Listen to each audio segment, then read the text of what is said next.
Oh, hello there. So we are back with Google Sheets plugin.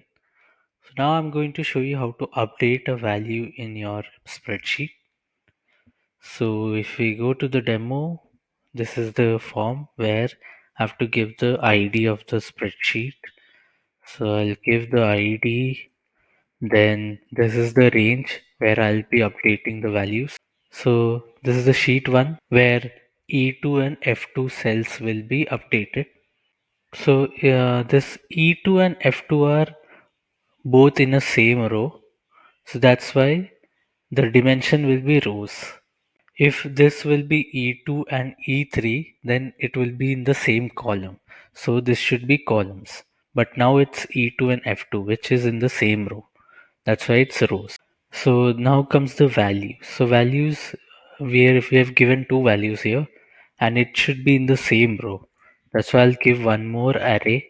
So this is one row of two values. That's what it is. E2 and F2, it's one row. So now I'll update the sheet. As you can see, the sheet is updated. So now we'll check the sheet here. You can see it's E2 and F2 is C and D. Now we'll go to the backend, see how we are doing. So this is the API called update values, where we are giving spreadsheet ID, then the range, which is the sheet 1, E2 and F2, then the include values in response, which is true. If you want the values to be in the response, you can give it as true or else false. Then the access token and the range again, you have to give that range again here.